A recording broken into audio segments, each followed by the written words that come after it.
دمے کے ساتھ ان کی چھاتی میں پانی کا جمع ہو جانا یا ریشے کا نیچے جمع ہو جانا یا سرجری کی طرف لے جانا پڑ سکتا ہے؟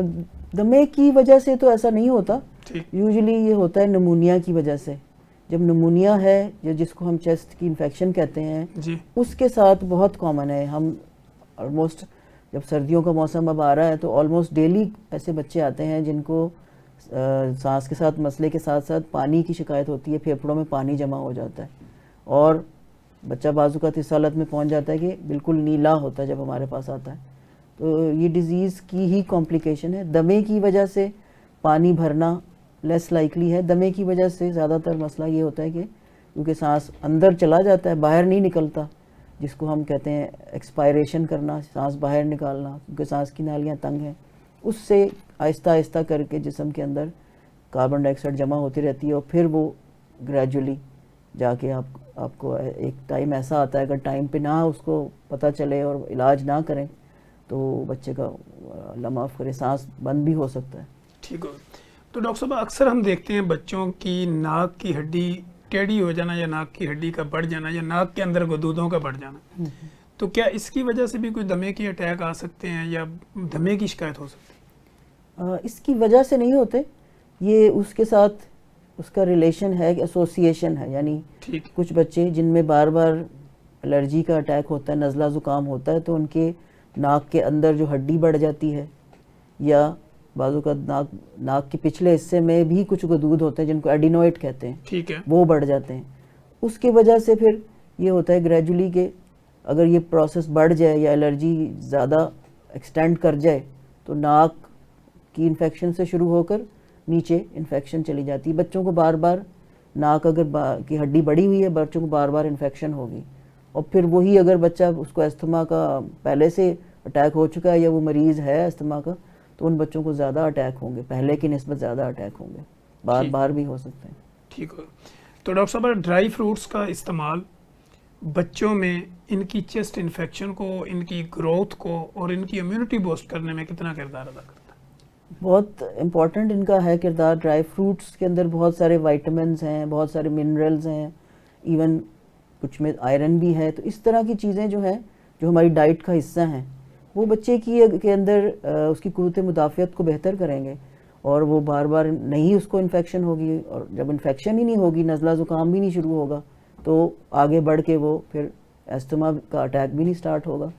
تو ایسے بچوں کو تو بلکہ ہم ریکمینڈ کرتے ہیں کہ آپ ان کی ڈائٹ میں ہر طرح کی چیزیں ایڈ کریں, جن میں سے ایک امپورٹنٹ چیز جو آلدو تھوڑا ایکسپینسو ہوتے ہیں ڈرائی فروٹس ڈیفینیٹلی, لیکن جو لوگ کر سکتے ہیں افورڈ وہ بھی بعض اوقات بچوں کو دیتے نہیں ہیں یا اس کو امپورٹنٹ نہیں سمجھتے, یا بچے نہیں کھاتے تو ان کو کسی اور فارم میں کر کے دے سکتے ہیں آپ, ان کو پیس کے یا آپ ان کو گرائنڈ ذرا کر کے کسی اور چیز میں ایڈ کر کے دے دیں. جس طرح ینگ فوڈ والے ٹیسٹ بناتے ہیں نا, اس طرح ڈرائی فروٹ والوں کو بھی ٹیسٹ بنانا چاہیے تاکہ بچے کھائیں. ایسے ہی ہے بالکل. ٹھیک. اچھا ڈاکٹر صاحب, سنورنگ لوگوں کو جو ہے وہ سوتے ہوئے کھراٹے آنا یا بچوں میں اس طرح کی آوازیں آنا, تو کیا یہ بھی کوئی الارمنگ سچویشن ہو سکتی ہے بچے کے لیے, اس کی جان کے لیے, یا اس کی چیسٹ سے ریلیونٹ کسی بیماری سے؟ یہ ہو سکتی ہے ڈیفینیٹلی, اگر تو بہت زیادہ نہیں ہے اور بچہ کی نیند نہیں خراب ہوتی اس سے, یعنی وہ اتنا زیادہ سنورنگ نہیں کرتا کہ اس کا سانس بند ہو اور وہ اٹھ جائے. جب تھوڑی دیر کے لیے بھی انسان کا سانس بند ہوگا تو وہ اٹھ جائے گا. ٹھیک تو ہے. اس کو بولتے ہیں کہ سلیپ ایپنیا. سلیپ ایپنیا کافی بچوں میں کامن ہے, صرف بڑی ایج میں نہیں ہے بلکہ بچوں میں بھی دیکھا جاتا ہے, اور زیادہ تر ان بچوں میں دیکھا جاتا ہے جو کہ تھوڑے اوبیس ہوتے ہیں, یعنی ان کا ویٹ اپنی عمر کے حساب سے نارمل لمٹ سے بہت اوپر ہے, جس کو بی ایم آئی کہتے ہیں. تو وہ بہت زیادہ اگر ہے 95 سینٹائل سے بھی اوپر ہے, پھر ہم اس کو لیبل کرتے ہیں کہ یہ بچہ اوبیس ہے. ان بچوں میں زیادہ چانسز ہوتے ہیں کہ سلیپ ایپنیا ہو, تو وہ سانس اگر رک جائے گا تو ڈیفینیٹلی خطرہ ہے کہ بچے کی ڈیتھ ہو سکتی ہے, پتہ نہ چلے سوئے بھی. اس کو بھی ضرور چاہیے کہ علاج کے لیے بچوں کو لے کر جائیں ای این ٹی اسپیشلسٹ کے پاس. بچوں کے ای این ٹی اسپیشلسٹ بھی ہیں اویلیبل, ان کے پاس جا سکتے ہیں. ٹھیک ہو گیا. تو ڈاکٹر صاحب بچوں کو چیسٹ انفیکشن سے بچانے کے لیے دودھ پلانے کا صحیح طریقہ کیا ہے؟ جیسے چھوٹے بچے ہیں فار ایگزامپل جو ہمیں 1 سال سے چھوٹے ہیں, نیو بورنز یا اس سے 1 سال کی عمر تک کے بچے, بیسٹ ان کے لیے مدر فیڈ ہے. اس سے تو کوئی اس کے لیے بارے میں تو کوئی دوسری رائے ہو نہیں سکتی. ٹھیک. لیکن کسی وجہ سے اگر کوئی ماں کو بیماری ہے یا ماں ورکنگ مدر ہے تو وہ نہیں دے سکتی, تو وہ فیڈرز یوزلی یوز کرتے ہیں. ٹھیک. بیسٹ ہوتا ہے کہ ہم وہ ایسا فارمولا ہی یوز کریں جس میں سارے جو ہیں انگریڈینٹس وہ مناسب مقدار میں ہو. ٹھیک.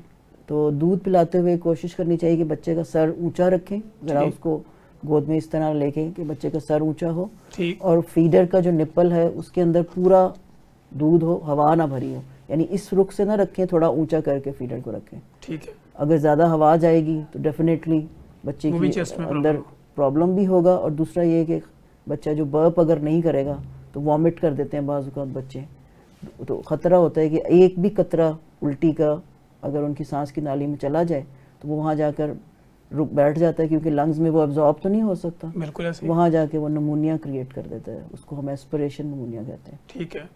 تو ڈاکٹر صاحب نپل, چوسنی, انگوٹھے جو بچوں میں منہ میں ڈال دیے جاتے ہیں, تو کیا یہ چیزیں بھی آپ کی چیسٹ کو ڈیمیج کرتی ہیں یا آپ کی چیسٹ انفیکشن کا ذریعہ بنتی ہیں, یا بچے کی امیونٹی جو ہے وہ اس کو کمپرومائز کرتی ہے؟ ہاں ڈیفینیٹلی, کیونکہ کوئی بھی چیز ایسی جو آپ بچے کے منہ میں ڈال رہے ہیں اگر وہ صاف نہیں ہے, فار ایگزامپل 100% اس کو صاف رکھنا تو بہت مشکل ہے, کیونکہ وہ جگہ جگہ ٹچ کرے گا, ہر وقت بچے کے منہ میں نہیں ہوتا. جی. اکثر ماؤں نے وہ سیفٹی پن کے ساتھ بچے کے ساتھ اٹیچ کی ہوتی ہے, ایسے ہی. جب ضرورت ہو وہ ڈال لیتا ہے, تو وہ جگہ جگہ ٹچ اگر کرے گا تو ڈیفینیٹلی انفیکشن جائیں گی اس کے اندر, پیٹ بھی بچے کا بار بار خراب ہو سکتا ہے. لیکن سانس کا اس کا یا دمے کا اس کا ڈائریکٹ افیکٹ اس کا ریلیشن نہیں ہے, صرف یہ کہ پیٹ کی انفیکشن زیادہ ہوں گی. اور بعض اوقات یہ ہوتا ہے جو بچے ہر وقت انگوٹھا لیتے رہتے ہیں, بڑی ایج تک بعض اوقات وہ اسکول گوئنگ ہوئے ہوتے ہیں اور انگوٹھا یوز کر رہے ہوتے ہیں, تو تھوڑے دانتوں کا مسئلہ ہو سکتا ہے, ان کے سامنے والے اوپر والے دانت ٹیڑھے ہو جاتے ہیں, اونچے ہو جاتے ہیں, تو پھر بعد میں وہ کاسمیٹک پرابلمز ہو سکتی ہیں.